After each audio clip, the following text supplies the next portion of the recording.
আচ্ছা, এই যে স্বামী কোথায় মারা গেছে? কতদিন এলো? 4 মাস এলো। বেশি হারে মারা। কি অসুখ হয়েছিল? সন্তান আছে? দিয়েছে দিচ্ছেন না? এখন খাওয়ান দাওয়ান কেমন হয়? মেয়েরা একটু খাওয়ায় না? বিয়ে করার সময় কি যৌতুক দিচ্ছেন? এই তো সমস্যা আমাদের।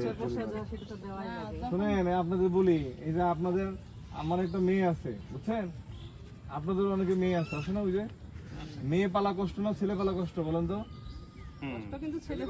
কি বলে ছেলে পালা কষ্ট? মেয়ে পালা কষ্ট, ঠিক আছে? মেয়েদের খোঁজ রাখতে হয়, কোথায় যায় কি করে, খরচ বেশি মেয়েদের পিছনে যায়। হ্যাঁ, মেয়ের নিয়ে টেনশন বেশি না, স্কুলে ঠিক মতো গেছে কিনা, আইলো কিনা। আর ছেলেদের বাইরের একটা 12-15 বছর একটা ছেলে বাইরে থাকলেও তো টেনশন নাই। মেয়ের 15 বছর একটা মেয়ে বাইরে থাকলে টেনশন না? তাহলে মেয়ে পালা কষ্ট বেশি।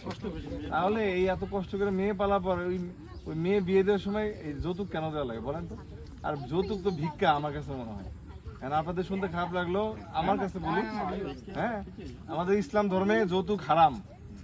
ইসলামের সঠিক একদম স্পষ্ট কথা, মেয়েরে খালি উল্টা মেয়ের বাড়িতে কি করতে হবে, দেনমোহর দিতে হবে।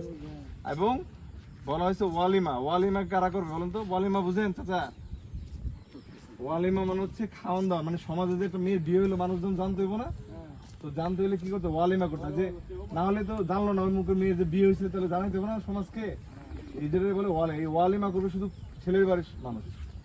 কথা কি বুঝছেন?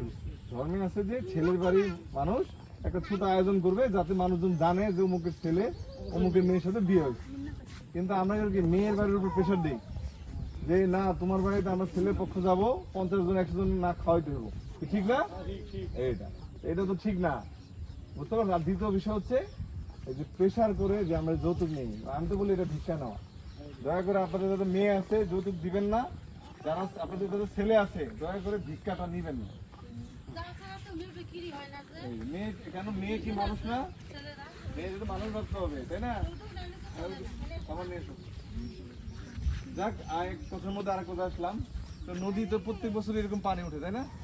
হ্যাঁ, এটা তো কমন। আপনাদের তো এখানে আসলে এই যে নদীতে পানি আসবে, কিছু ঘর বাড়ি একটু ডুবে যাবে, এটা তো প্রত্যেক বছরই দেখেন, তাই না? তাই না?